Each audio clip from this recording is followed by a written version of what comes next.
সুপ্রিয় দর্শক, ভিওডি বাংলার নিয়মিত আয়োজন নিউজ ন্যারেটিভে আপনাদের সবাইকে স্বাগত জানাচ্ছি। আমি মঞ্জুর মিলন। আপনারা জানেন যে সমসাময়িক নানা বিষয় নিয়ে আমাদের এই আয়োজন। আর আজকের আয়োজনে আমাদের সাথে যুক্ত হয়েছেন বিপ্লবী ওয়ার্কার্স পার্টির সাধারণ সম্পাদক সাইফুল হক। সাইফুল ভাই, আমাদের স্টুডিওতে আপনাকে স্বাগত জানাচ্ছি। আপনাকে ধন্যবাদ। আমরা মূল আলোচনায় চলে যেতে চাই। প্রধান উপদেষ্টা মালয়েশিয়া সফর করে আসলেন, সেখানে তিনি ডিগ্রি অর্জন করেছেন। আমরা দেখলাম সেখানকার একটা বিশ্ববিদ্যালয় তাকে ডক্টরেট ডিগ্রিতে ভূষিত করেছে। এটি অবশ্যই আমাদের দেশের জন্য গর্বের। আর তিনি আসলে মালয়েশিয়া থেকে বাংলাদেশের জন্য কি অর্জন করে নিয়ে আসলেন?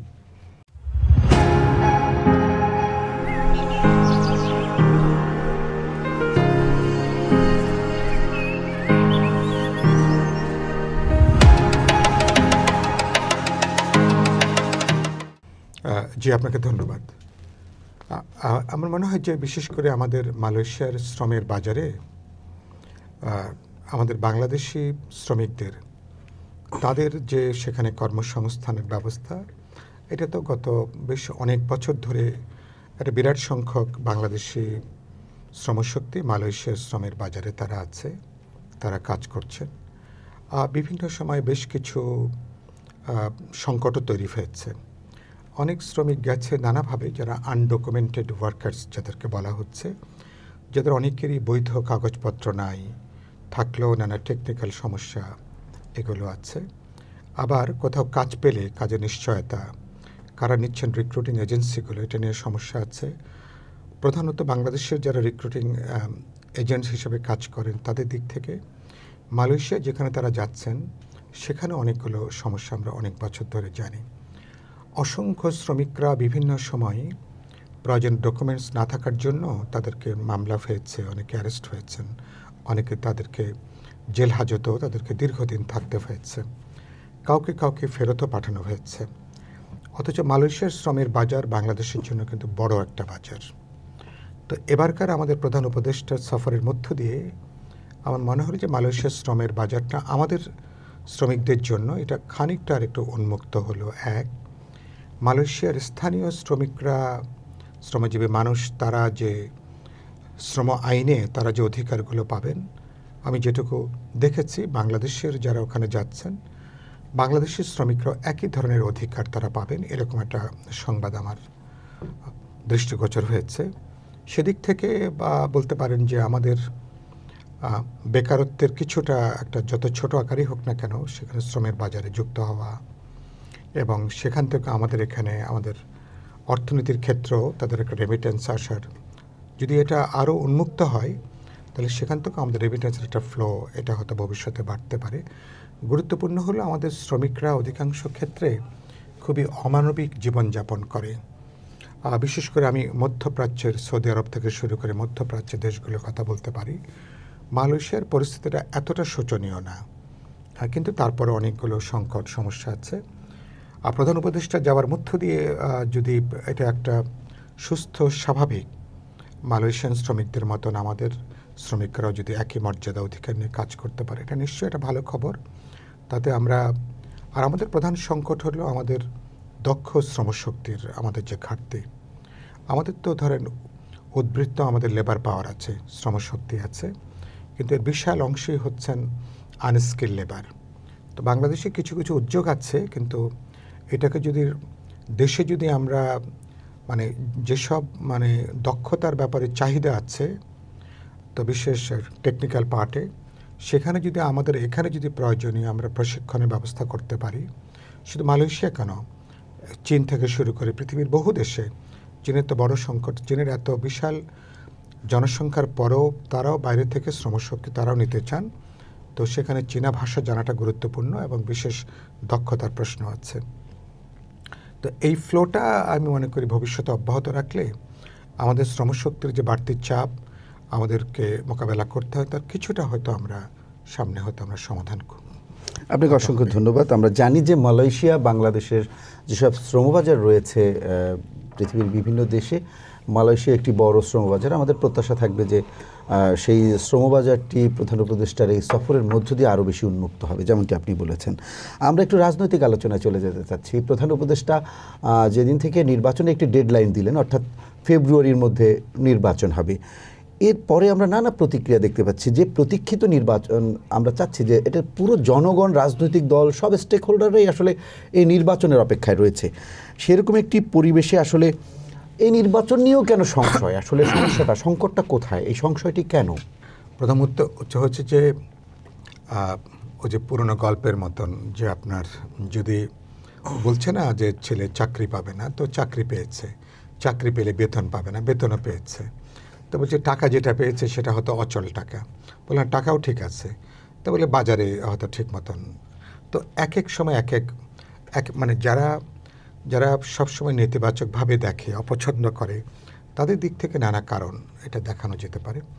আমি মনে করি আমাদের নির্বাচন নিয়ে খানিকটা যে অচল অবস্থা ছিল, প্রধান উপদেষ্টার 5ই আগস্টে তাঁর যে বক্তব্য আমাদের অভ্যুত্থানে বার্ষিকীতে, পরবর্তী ইলেকশন কমিশনের কাছে তার চিঠি, ইলেকশন কমিশনের দিক থেকে ইতিবাচকভাবে তাদের যে রেসপন্স করা, এবং আজকে দেখলাম নির্বাচন কমিশনের সচিব তিনি আজকে বললেন যে আগামী সপ্তাহে ফেব্রুয়ারির মধ্যভাগে যে নির্বাচন তার একটা রোডম্যাপ তারা ডিক্লেয়ার করতে যাচ্ছেন। তো সেদিক থেকে নির্বাচন কেন্দ্রিক যে সংকটটা ছিল, অনিশ্চয়তা ছিল, আমার মনে হয় তার অনেকখানি অবসান হয়েছে। সরকারের সাথে রাজনৈতিক দলগুলো যে মনস্তাত্ত্বিক দূরত্ব ছিল সেটাও খানিকটা দূর হয়েছে বলে আমার ধারণা। আর সরকারের প্রতি মানুষের এক ধরনের আস্থার জায়গাটাও কিছুটা বৃদ্ধি পেয়েছে। এই জায়গা থেকে যে আগামী কয়েক মাসের মধ্যেই সরকার একটা গ্রহণযোগ্য নির্বাচনের মধ্য দিয়ে তারা আসলে বিদায় নেবেন। এরপরে একটা পপুলারলি ইলেক্টেড পার্লামেন্ট হবে, সরকার হবে, রাজনৈতিক সরকারের অধীনে দেশটা চলবে। একটা ইতিবাচক একটা বার্তা 5ই আগস্টের পর থেকে আমরা দেখছি সেটা আসছে। এখন এটাকে ইলেকশনের আগের দিন পর্যন্ত ওই আগের যে কথাটা বললাম, অনেকগুলো চ্যালেঞ্জ থাকবে। ইলেকশনটা সত্যি সত্যি অবাধ হবে কিনা, নিরপেক্ষ হবে কিনা, বিশ্বাসযোগ্য হবে কিনা, প্রতিদ্বন্দ্বিতাপূর্ণ হবে কিনা, সবার কাছে গ্রহণযোগ্য হবে কিনা, এটা তো একটা চ্যালেঞ্জের প্রশ্ন অবশ্যই। তো সুতরাং এগুলো হচ্ছে এখন প্রধান চ্যালেঞ্জ এইখানে। আর রাজনৈতিক দলগুলো যে কথা যারা বলছেন, এগুলো একটা রাজনৈতিক বক্তব্য না, সেখানে স্পষ্ট বক্তব্য যে জামাত এবং এনসিপি নির্বাচনে অংশ নেবে কিনা সে নিয়ে তো এখনো সংশয় আছে। আমি জামাত ইসলামী নির্বাচনে অংশ নেবে এটা নিয়ে সংশয়ের কোনো কারণ নেই। বক্তব্য যেগুলো আসছে এগুলো হচ্ছে রাজনৈতিক বক্তব্য। রাজনীতিকদের মাঠের বক্তৃতা দেখে তাদের আসল কথাটা সবসময় বোঝা যাবে না। আমি 50-55 বছর রাজনীতি, দিন দরবারের জন্য এরকম বক্তব্য করছে, এগুলো দিন দরবার থাকে, এগুলো মানুষের কাছে একটা অ্যাডভান্স কিছু বক্তব্য লাগে, এগুলো প্রতিপক্ষ সরকারকে চাপে রাখা, প্রতিপক্ষকে চিন্তার মধ্যে রাখা, দুশ্চিন্তার মধ্যে রাখা, কারো যদি কোনো দর কষাকষির ব্যাপার থাকে, এইসব বক্তব্যগুলো অনেকখানি হলো দর কষাকষির জায়গা থেকে। তো এগুলোকে এত সিরিয়াসলি নেবার তেমন কিছু নাই। এবারকার নির্বাচন সরকার, নির্বাচন কমিশন, রাজনৈতিক দল, আমাদের ডেভেলপমেন্ট পার্টনার যারা আছেন ইন্টারন্যাশনালি, সবাই একটা পয়েন্টে এবার কিন্তু কয়েনসাইড করেছে যে প্রত্যেকে এখানে একটা পপুলারলি ইলেক্টেড পার্লামেন্ট দেখতে চান, একটা নির্বাচিত সরকার দেখতে চান, যে সরকারের সাথে ইনভেন আমার গ্লোবাল কমিউনিটি যারা এখানে আরও ঘনিষ্ঠভাবে যারা এখানে কাজ করবে, যারা কাজ করতে চায়। আর সেদিক থেকে এখন বাকিটা যেটা দেখছেন এটা নিয়ে এত চাঞ্চল্য, এত অস্থিরতার কিছু নাই। আর আপনারা মিডিয়া অনেকগুলো জিনিসকে আপনারা ওভার রেটেড করছেন। আপনারা এটার ধরুন 5% গুরুত্ব পাওয়ার কথা, আপনারা এটাকে 50, 60, 70, 80% গুরুত্ব দিচ্ছেন। দেশে হয়তো বড় ধরনের কোনো এখন সংঘর্ষ নেই বলে আপনারা একটা কিছু পেলে এটা নিয়ে আপনারা ঝাঁপিয়ে পড়ছেন। এগুলো আরেকটু ক্ষতি, একটু অনুসন্ধানী রিপোর্ট দরকার এসব ব্যাপারে। পেলেই সেটাকে একটা নেতিবাচকতার দিক থেকে এ ব্যাপারে একটা বিখ্যাত ওই জার্মান নাট্যকার ব্রেক্ট শুনেছেন, তো উনি দ্বিতীয় মহাযুদ্ধের সময় রাজনীতিকদের সঠতা প্রবঞ্চনা, হিটলারে যখন রাইজ হচ্ছে ওই সময়কালের কথা, তাদের সঠতা প্রবঞ্চনা মিথ্যাচারের কথা বলতে যে বললেন যে মানে রাজনীতিকরা যখন যুদ্ধকে অভিশপ্ত করে তখন বুঝতে হবে যুদ্ধের প্রস্তুতিটা চলছে। তারা যখন বলে যে যুদ্ধের প্রস্তুতি চলছে তখন বুঝতে হবে যুদ্ধটা শুরু হয়ে গেছে। তো রাজনীতিকদের অনেকে আছে সকালে এক কথা, বিকেলে এক কথা, সন্ধ্যা এক কথা। আর আপনি তরুণদের যে কথা বলছেন, তরুণদের তো তারা তো দেখবেন যে তাদের অধিকাংশ নেতারাই সকালে বিকেলে সন্ধ্যায় তাদের কথার পরিবর্তন, এক একজন এক এক লেন্থে, এবং তারা তো সুপারলেটিভ ডিগ্রি ছাড়া তারা কেউ কথা বলতে পারেন না। মানে সুপারলেটিভ ডিগ্রিতে তারা কথা বলতে পারেন না। তো এগুলো হয়তো একটা কখনো মানুষকে চিন্তিত করে, উদ্বিগ্ন করে, কখনো বিনোদনও যোগায় এগুলো। কিন্তু এটা দিয়ে সবচেয়ে বড় কথা হচ্ছে সাধারণ মানুষের মধ্যে একটা আশঙ্কা তৈরি হয়, আশঙ্কা থাকবে। কিন্তু যেটা বললাম, এবার যেহেতু মানুষ 17 বছর ধরে যে নির্বাচন অপেক্ষা করছে, মানুষ এবার সেই নির্বাচনে মনস্তাত্ত্বিকভাবে মানুষ নিজেকে তৈরি করছে। দলগুলো একটা অভ্যন্তরীণ রাজনৈতিক সাংগঠনিক প্রস্তুতিও চলছে। সেদিক থেকে কিছু চ্যালেঞ্জ আছে, সেই চ্যালেঞ্জগুলো নির্ভর করে সরকারের প্রজ্ঞা দূরদর্শিতার উপরে। আর আমি গুরুত্ব দিই, সরকারের যদি পলিটিক্যাল উইলে যদি দৃঢ়চিত্ত ভূমিকা থাকে, তাদের সিদ্ধান্তের তারা যদি স্থির থাকেন, তাহলে বাদবাকি চ্যালেঞ্জ যেগুলো আছে, জনগণ, রাজনৈতিক দল, সমাজে গুরুত্বপূর্ণ অংশীজন সবাইকে নিয়েই আমি মনে করি ফেব্রুয়ারির যে নির্বাচনের যে চ্যালেঞ্জটা, সেটাকে ভালোভাবে মোকাবেলা করা সম্ভব। আর একটা বহুত্ববাদী সমাজে এক একজন এক এক কথা বলবে অনেক, কিন্তু আপনি কোনটাকে নেবেন? আপনি নেবেন গ্রস যেটা বেরিয়ে আসছে, এই 100টা মতামতের মধ্য দিয়ে সাধারণ চিন্তা, সাধারণ মতামত, সাধারণ প্রত্যাশা, সাধারণ আকাঙ্ক্ষা, এটাকে আপনি ধারণ করবেন। এটাই তো বিবেচনার কাজ, এটাই তো বুদ্ধিমত্তার বিষয়। না হলে তো কোনো সরকার কাজ করতে পারবে না। আপনি নানা ব্যাপারে কারো দ্বিমত থাকবে, নোট অফ ডিসেন্ট থাকতে পারে, আপত্তি থাকতে পারে। আর আপনি বুঝবেন যে দিন শেষে দেখবেন, আমার ধারণা, যা আপনি যেগুলো উদ্বিগ্ন হচ্ছেন, ইলেকশন শিডিউলটা ডিক্লেয়ার করার পরে হয়তো কিছু ব্যতিক্রম থাকতে পারে। অধিকাংশ রাজনৈতিক দল, আমাদেরও তো নানা সমালোচনা আছে যে সত্যি সত্যি একটা অবাধ পরিবেশ তৈরি হবে কিনা, বিশ্বাসযোগ্য পরিবেশ তৈরি হবে কিনা, এখানে আবার নতুন চেহারায় কোনো দখলদারিত্ব হবে কিনা, আবার এখানে জবরদস্তি হবে কিনা, এগুলো নিয়ে আমাদের বিপ্লবী ওয়ার্কার্স পার্টি, আমাদেরও তো উদ্বেগ উৎকণ্ঠা আছে। কিন্তু এগুলো হচ্ছে চ্যালেঞ্জেস। এগুলোকে যেটা বললাম, সরকার, নির্বাচন কমিশন, ল এনফোর্সিং এজেন্সিস এবং রাজনৈতিক দলগুলো মিলে, যাদের আমরা একটা গুড উইশেজ কাজ করে যে বাংলাদেশের নির্বাচন ছাড়া আপাতত কোনো গত্যন্তর নেই। এখন ধরুন, আপনার প্রাসঙ্গে যদি বলি, যদি নির্বাচন না হয় তাহলে কি হবে, এটা একটু ভেবে দেখেন। তাহলে আরও অনিশ্চয়তা, যেটা এখন একটা আধা নৈরাজ্যিক পরিস্থিতি, এটা একটা সামাজিক নৈরাজ্য, একটা রাজনৈতিক নৈরাজ্য, এটা জন্ম নেবে।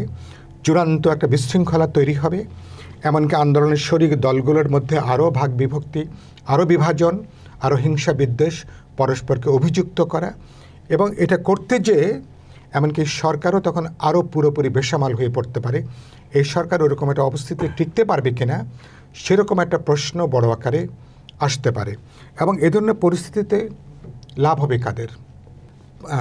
যারা পরাজিত ফ্যাসিস্ট রেজিম, তারা তাকিয়েছে এ ধরনের পরিস্থিতি কবে নাগাদ তৈরি হলে। কারণ আন্দোলনের শক্তিগুলোর মধ্যে যদি বিভক্তি বিভাজন তৈরি হয়, তাহলে তারা হচ্ছেন এটার প্রত্যক্ষ বেনিফিশিয়ারি হবেন। তারা ওই যে বলে ঘোলা পানিতে মাছ শিকার করা, তারা চেষ্টা করবেন। তারা তো গত 1 বছর ধরে বহু ধরনের চক্রান্ত, তৎপরতা, নাশকতার অনেক আয়োজন চলছে না? আমাদের মধ্যে নানা প্রশ্নে বিতর্ক আছে, বিভাজন আছে, কিন্তু আমরা আবার একই সাথে অভ্যুত্থানের অর্জনকে রক্ষা করবার জন্য আমাদের নতুন যে যাত্রা শুরু হয়েছে গত বছরে 5ই আগস্ট থেকে, সেটাকে রক্ষা করবার জন্য স্বাধীনতা, সার্বভৌমত্ব, জাতীয় নিরাপত্তা, মানুষের ভোটাধিকার এবং আমরা এবার বিচার এবং সংস্কারের মধ্য দিয়ে আমরা যে জাতীয় নির্বাচনের প্রধান যে এজেন্ডা, এই প্রশ্নে দলগুলো ব্রডলি আমরা একটা ঐক্যমতের জায়গা আছে। সেখানে আমাদের এক ধরনের একটা জাতীয় চিন্তাও, একটা জাতীয় ঐক্যেরও কিছুটা সেতুবন্ধনের জায়গাটা আছে। আর নানা প্রশ্নে একটা রাজনৈতিক সমাজে, আমরা এখানে এই হলে 4 জন বসে আছে, নানা প্রশ্নে 4 জনের 4 রকম মতামত থাকতেই পারে। যখন আপনি সিদ্ধান্ত নেবেন, তখন আপনি দেবেন যে কালেকটিভ অপিনিয়ন যেটা বেরিয়ে আসছে, সেভাবে তখন আমি চলব। সেখানে পুরোপুরি কেউ 100% সন্তুষ্ট নাও হতে পারেন। তো সমাজ তো এভাবে চলে, যে কোনো গণতান্ত্রিক সমাজ তো আপনার এভাবে চলে। ওই জন্য বললাম সরকারের পলিটিক্যাল উইল এবং উইজডম এখানে খুবই গুরুত্বপূর্ণ।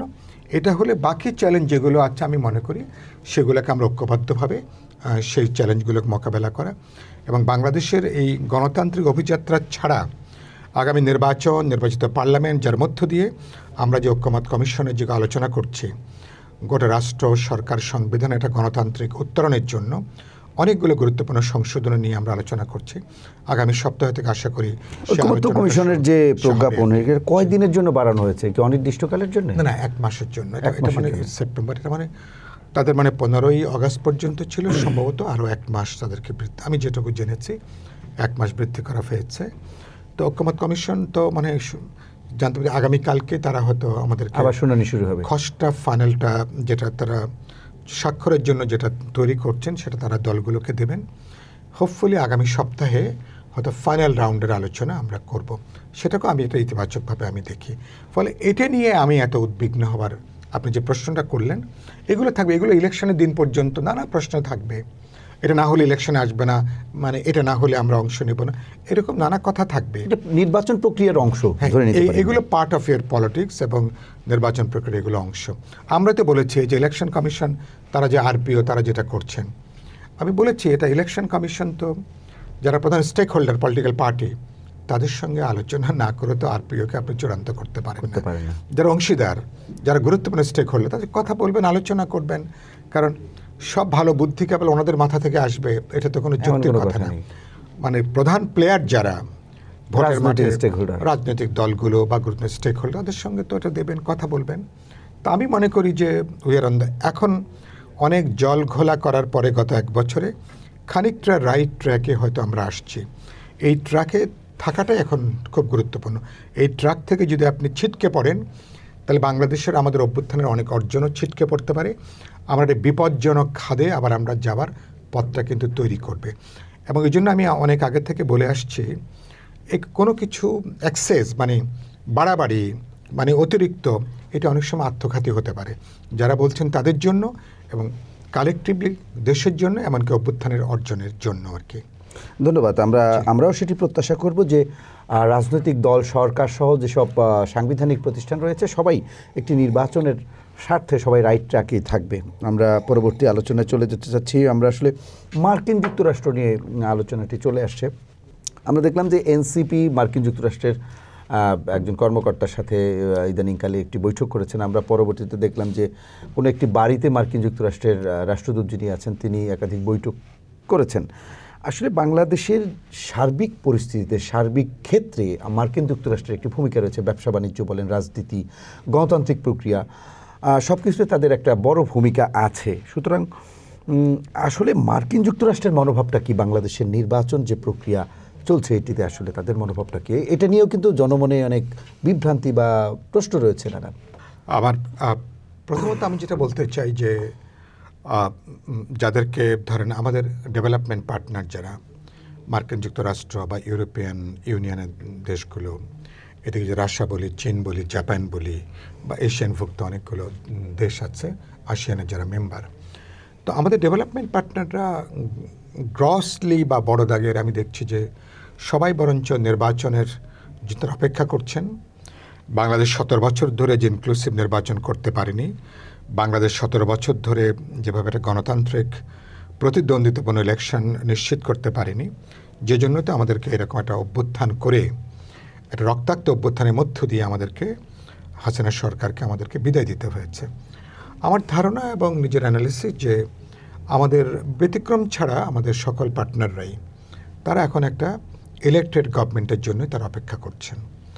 কারণ কোনো একটা সরকার বা শাসন ব্যবস্থা যদি স্থায়িত্ব না থাকে তাহলে কিন্তু তারা তাদের সাথে ডিপ্লোম্যাটিক রিলেশনশিপের বাইরেও, বিশেষ করে মানে অর্থনৈতিক, বাণিজ্যিক, আমাদের বহুমাত্রিক যে সম্পর্ক, যে সরকার ক্ষণস্থায়ী 2 মাস 4 মাস 6 মাস কখন আছে কি নেই, তো এরকম একটা অবস্থায় অনেকে বিনিয়োগ করতে চাইবেন না, অনেকে ফার্দার এনগেজ হতে চাইবেন না। তো চাইবেন যে যার একটা পপুলার ম্যান্ডেট আছে, রাজনৈতিক ম্যান্ডেট আছে এবং যাদের একটা স্থায়িত্ব আছে, 5 বছর থাকবেন বা এরপর এটা কন্টিনিউটি হবে, তাদের সঙ্গে তারা এনগেজ হতে চাইবেন। সেদিক থেকে আমার মনে মার্কিন যুক্তরাষ্ট্রদেরও একটা ইতিবাচক দৃষ্টিভঙ্গি আছে, এটা আমি অনুমান করতে পারি। কারণ তারাও তো আমাদের গণতান্ত্রিক অভিযাত্রার ক্ষেত্রে তারা বিভিন্ন সময় তাদের অতীতে তাদের বক্তব্য, বিবৃতি, এটাও খানিকটা আমি মনে করি যে ইতিবাচক হিসাবে ছিল আমাদের এই ফ্যাসিবাদ বিরোধী লড়াইয়ের বিভিন্ন গুরুত্বপূর্ণ সময়ে। তারা স্যাংশন যেগুলো দিয়েছেন নানাগুলো, সেগুলো পরোক্ষভাবে আমাদের জন্য একদম ইতিবাচক বার্তা হিসেবে ছিল। তা আমার ধারণা মার্কিন যুক্তরাষ্ট্র এই পথেই তারা হয়তো হাঁটবেন। এখন যেটা আলাপ আলোচনা করে তাদের দৌড়ঝাঁপ, আমার ধারণা তারা শরিকদের কাছ থেকে তারা একটু জানতে চান, বুঝতে চান বিভিন্ন অবস্থাটা এই। তবে এখানে আরেকটা কথা যেটা বলতে চাই, ধরুন চীন তো আমাদের খুবই গুরুত্বপূর্ণ ডেভেলপমেন্ট পার্টনার। মার্কিন যুক্তরাষ্ট্রের চেয়ে যদি ভলিউমের দিক থেকে বলে অন্য দিক থেকে বলে চীনের একটা বিশাল একটা অংশগ্রহণ। চীন বলি, জাপান বলি, জাপানেরও একটা খুব গুরুত্বপূর্ণ একটা অংশগ্রহণ, অথবা রাশিয়ার সাথে আমাদের বহুমাত্রিক ইনভলভমেন্ট আছে। আর তারা কিন্তু এই মাত্রায় আমাদের অভ্যন্তরীণ রাজনীতির ব্যাপারে তারা কিন্তু কনসার্ন না। তারাও আলাপ আলোচনা করেন, হিসাব নিকাশ করেন। এটা দুনিয়াব্যাপী, এটা হচ্ছে মার্কিন যুক্তরাষ্ট্রের তাদের এই যে তাদের যে আধিপত্যবাদী সাম্রাজ্যবাদী যে নীতি এবং কৌশল, এগুলো এখনও তাদের আগের জমিদারিটা নাই। জমিদারিটা এখন কিছুটা ক্ষয়ে যাচ্ছে। এখন মাঝখানে সোভিয়েত ইউনিয়নের বিলুপ্তির পরে যে একটা ইউনিপোলার ওয়ার্ল্ড গড়ে উঠেছিল, এখন বিশেষ করে চীন কেন্দ্রিক, চীন এবং রাশিয়া এই সুপার পাওয়ারে তাদের আবার একটা যৌথতার জায়গা করে দিয়েছে গ্লোবাল পলিটিক্সে। পরে মার্কিন যুক্তরাষ্ট্রের আগের মতন জমিদারিটা ওই পর্যায়ে নাই, আর মানুষও তাদেরকে আগের মতন ওই জায়গাটা বিবেচনা করে না। রিসেন্টলি তারা আরও বিশেষ করে ইসরায়েল গাজায় যেটা করছে, এটা করতে যেয়ে মার্কিন যুক্তরাষ্ট্র গ্লোবালি তারা অনেক বেশি তারা কন্ডেমড হয়েছে। তারা গণতন্ত্রের কথা বলে, মানবাধিকারের সবক দেয়, আর গাজাতে লাইভ যে জেনোসাইড চলছে মার্কিন মদদে, মার্কিন সামরিক, রাজনৈতিক, অর্থনৈতিক মদদে, এবং গোটা মার্কিন এবং পুঁজিবাদী বিশ্ব বলে যারা পরিচিত, যারা প্রতিনিয়ত গণতন্ত্রের সবক দেয়, মানবাধিকারের সবক দেয়, তো এদের গণতন্ত্র, মানবাধিকার এক এক দেশের জন্য এক এক মানদণ্ড, এক এক কন্টিনেন্টের জন্য আমরা পৃথিবীর বিভিন্ন জায়গায় দেখছি। ফলে সেই জায়গাগুলো থেকে খুব দুর্ভাগ্যজনকভাবে আমাদের সরকারগুলো মনস্তাত্ত্বিকভাবে, আমাদের সরকারগুলো বা আমাদের অধিকাংশ রাজনৈতিক দল মনস্তাত্ত্বিকভাবে এই তাদের মধ্যে স্ববিরোধী, তারা এগুলো বোঝে, জানে, কিন্তু আবার অনেকের এক ধরনের মার্কিন আনুগত্যের এক ধরনের প্রতিযোগিতা বা বৃহৎ শক্তিগুলোর এক ধরনের সমর্থন বা তাদের কিভাবে তারা তাদের আস্থাভাজন হতে পারে পুষ্ট হওয়ার, আমরা গত 54 বছরে কিছু ব্যতিক্রম বাদ দিলে এরকম একটা মদত পুষ্ট হওয়ার একটা প্রতিযোগিতা দলগুলোর মধ্যে, যেটা আমাদের জাতীয় মর্যাদা, যেটা আমাদের মানে ন্যাশনাল যে ডিগনিটি, মর্যাদা, একটা জাতীয় রাষ্ট্র হিসেবে এটাকে খর্ব করে। ফলে আমরা তো চাইবো যে আমাদের জনগণ যদি কনসাস থাকেন, এবং তাহলে এই তাদের যে বহুমাত্রিক তৎপরতা, এবং এখানে আরেকটা আছে, ধরেন হাসিনার 15 বছরের তো মার্কিন যুক্তরাষ্ট্রের সাথে মানে আওয়ামী লীগ সরকারের সম্পর্কটা খুব ভালো ছিল না, এটা সত্য।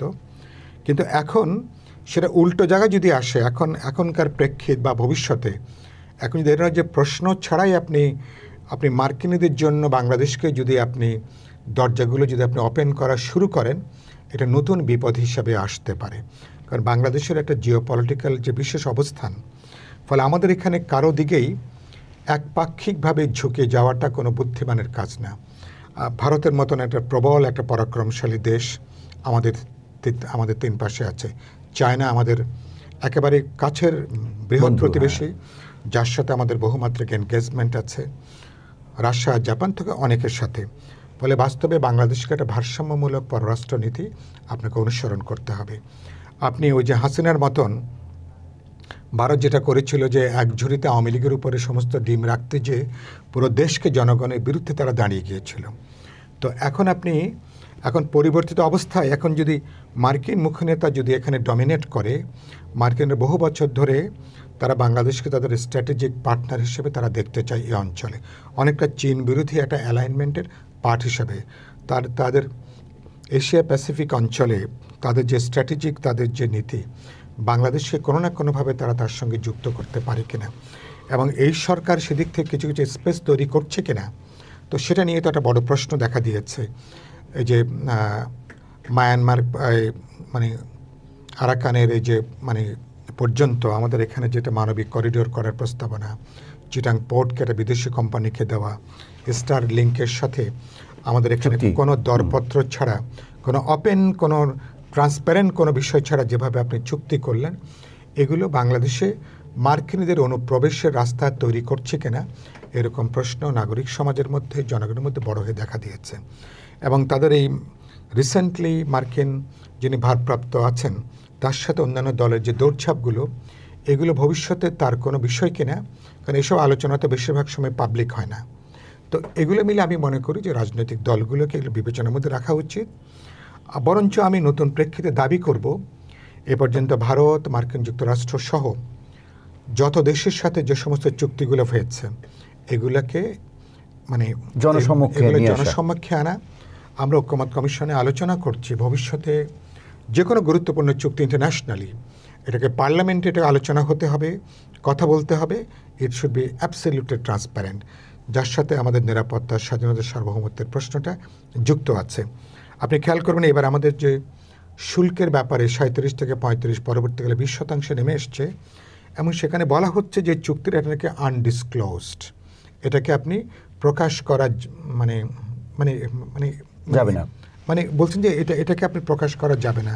এখন এটাকে আপনি যদি এটা আনডিসক্লোজ থাকে তার মানে কি, তাহলে মানুষের সন্দেহ করার কারণ আছে অবশ্যই যে আপনি এমন কিছু চুক্তি, এমন কিছু শর্ত ধারা আছে যেটা জাতীয় স্বার্থের যেটা পরিপন্থী, যেটা আমাদের মানুষ যেটার জন্য প্রস্তুত না, দেশের স্বার্থের অনুকূল নাও হতে পারে।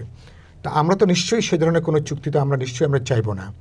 আপনারা তাৎক্ষণিক অর্জনের জন্য আপনি ভবিষ্যতে যদি কারো কাছে যদি বাংলাদেশ তার অর্থনীতি, তার বাণিজ্য, তার আমার সিকিউরিটি কোনো দিক যদি প্রশ্নবিদ্ধ হয়ে যায়, যদি জিম্মি হয়ে পড়ে, তাহলে এটাকে নিশ্চয়ই আমরা গ্রহণ করতে পারবো না। ভবিষ্যতে এই সরকার তো আছে এবং কদিন, এই সরকারকে বলতে চাই যে আপনারা মেহেরবানি করে এমন কোনো পদক্ষেপ নেবেন না যেটা পরবর্তীতে আপনারা বড় ধরনের বিতর্কের মধ্যে পড়বেন, আপনারা কাঠগড়ায় দাঁড়াবেন, মানুষ আপনাদের সম্পর্কে আঙ্গুল তুলবে।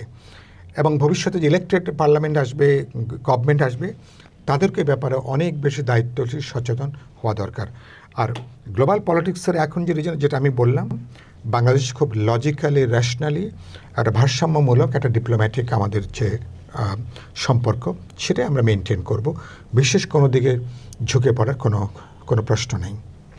না, আপনি যেমনটি বললেন যে ওইরকম যদি হয়, আগে আমরা ভারত নির্ভর ছিলাম, এখন যদি আবার মার্কিন যুক্তরাষ্ট্র নির্ভর হই, তাহলে আমাদের অর্থনীতির একটা বড় স্টেক হোল্ডার চায়না, আপনি বললেন জাপান, রাশিয়ার সাথেও বহুমাত্রিক সম্পর্ক রয়েছে আমাদের।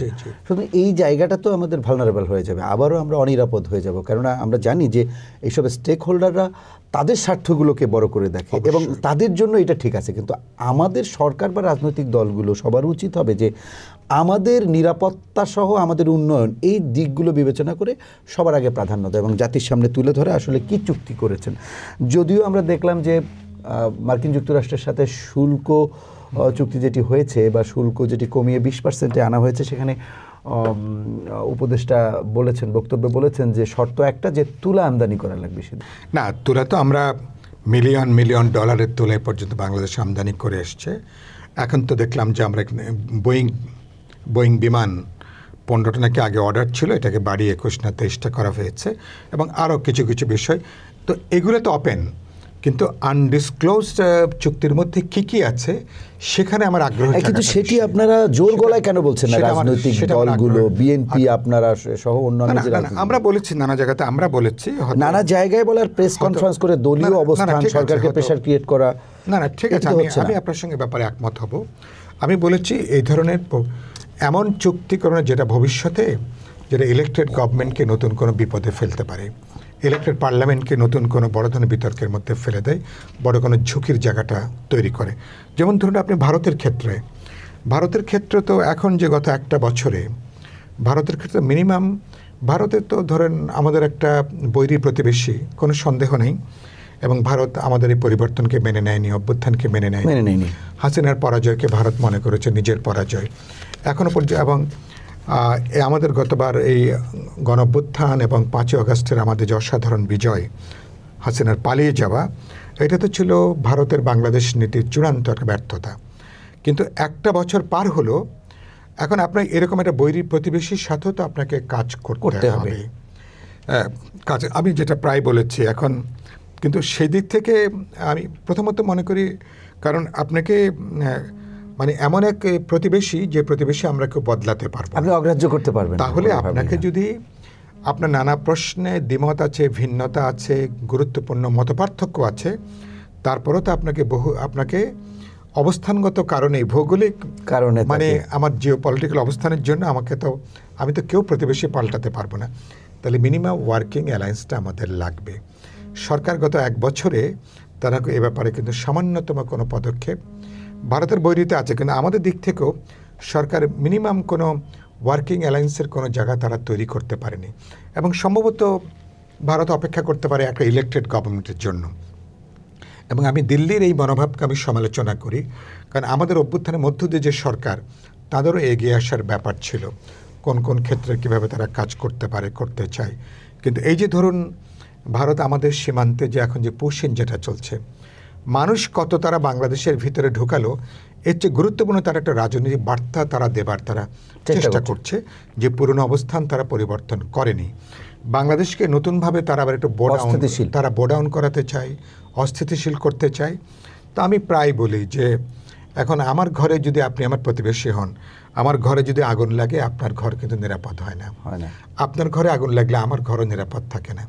আরেকটা কথা আমি প্রায় বলি, আমি ভারতের উদ্দেশ্য বলেছি বিভিন্ন জায়গাতে, যে আপনার হাতে যদি 10টা কার্ড থাকে, বাংলাদেশের বিশেষ ভৌগোলিক অবস্থানের জন্য আমার হাতেও কিন্তু 2-4টা কার্ড আছে। তো সুতরাং এটা তো এই যুগে মানে যে লিভ অ্যান্ড লেট লিভ এবং পারস্পরিক সহযোগিতার মধ্য দিয়ে আপনাকে আসলে চেষ্টা করা। এই সময় আপনার স্থায়ী শত্রু, স্থায়ী বন্ধু বলে আসলে কোনো কিছু নেই। স্থায়ী বন্ধু শত্রু নির্ধারিত হয় আসলে জাতীয় স্বার্থের আলোকে, অবশ্যই জাতীয় স্বার্থের আলোকে জায়গাটা আর কি, তাই না? আগে সরকার যেমন ভারতকে স্থায়ী বন্ধু হিসেবে দেখেছেন, অথচ আমাদের প্রায় সমস্ত কিছু উজাড় করে দিয়ে জাতীয় স্বার্থ বিসর্জন দিয়ে, এবং ভারতও ওই যে এক ঝুড়িতে সব ডিম রাখতে যেয়ে প্রায় তারা বলতে পারে না, আওয়ামী লীগ সরকার হাসিনার উপরে বাজি ধরতে যেয়ে তারা তাদের একুল ওকুল সবকুল তারা হারিয়েছেন। কিন্তু আমরা তো আমাদের প্রতিবেশী যেহেতু পাল্টা পারবো না, আমি বলেছি আমরা সমতা, ন্যায্যতা, সমঅংশীদারিত্ব এবং সমমর্যাদার ভিত্তিতে আমরা ভারতের সাথে আমাদের দ্বিপাক্ষিক সমস্যাগুলো আমরা একটা লজিক্যাল, রেশনাল আমরা সমাধান করতে চাই।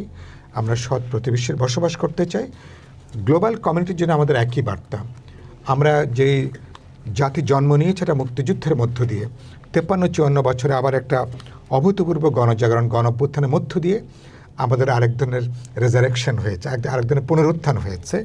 তাহলে আমাদের এই স্বাধীন স্বকীয়তাকে বিবেচনার মধ্যে রেখেই, আমাদের মর্যাদার জায়গাটাকে রেখেই আমাদের সকল প্রতিবেশীকে বলবো যে আমরা আপনাদের সাথে এই মর্যাদার ভিত্তিতে আমরা যাবতীয় আলোচনা করতে চাই, আবার রাজনৈতিক, অর্থনৈতিক এবং যাবতীয় আমাদের সম্পর্কগুলো সামনের দিকে এগিয়ে নিয়ে যেতে চাই।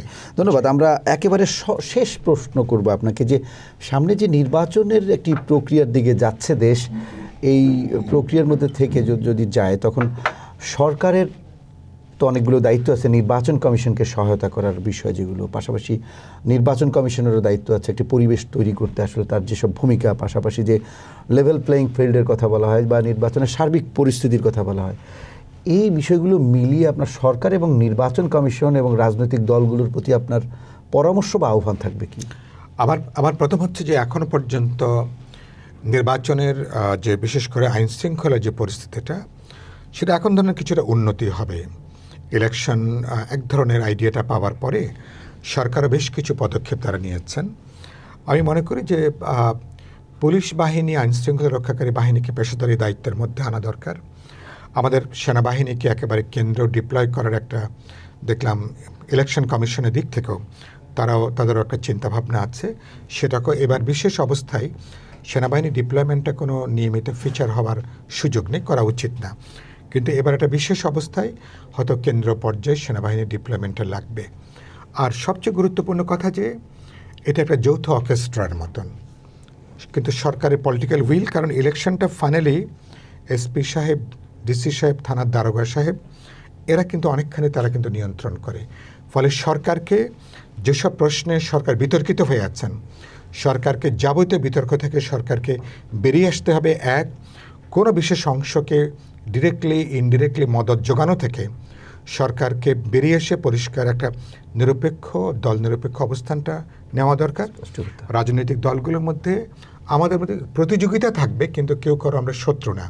ফলে আমরা অবাধ সুষ্ঠু নির্বাচনের মধ্য দিয়ে আমরা এবার 17 বছর মানুষ তার দল প্রার্থীকে মানুষ নির্বাচিত করতে চায়। সে ধরনের পরিবেশ যদি তৈরি করতে পারি, বাংলাদেশের এই যে এত যে শহীদদের প্রায় 2000 মানুষের যে আত্মাহুতি, এটার ফাইনাল বোঝা যাবে যদি একটা গণতান্ত্রিক উত্তরণ হয়, শহীদদের এই আত্মদানটা কিছুটা এটা মর্যাদাটা পাবে। আর আমরা যে রিফর্মের কথাটা বলছি, বাংলাদেশ পুরনো ফ্যাসিবাদী জমানায় ফিরবে না, এর একটা সাংবিধানিক গ্যারান্টি, একটা গোটা রাষ্ট্র সরকার সংবিধানের একটা গণতান্ত্রিক উত্তরণ। এটার মধ্য দিয়ে যদি আমরা একবিংশ শতাব্দীর উপযোগী রাষ্ট্র ব্যবস্থা যদি পর্যায়ক্রমে যেতে পারি, এটাই হবে বার্তা। এবং সেদিক থেকে আমি মনে করি যে রাজনৈতিক দলগুলোকে অনেক বেশি দায়িত্বশীল, অনেক বেশি কর্তব্যপরায়ণ, অনেক বেশি রেশনাল এবং রিজনেবল বিহেভ করা দরকার। তাহলে আমরা জাতি হিসেবে তাহলে কিন্তু আমাদের এগোনোর ভবিষ্যৎ আছে।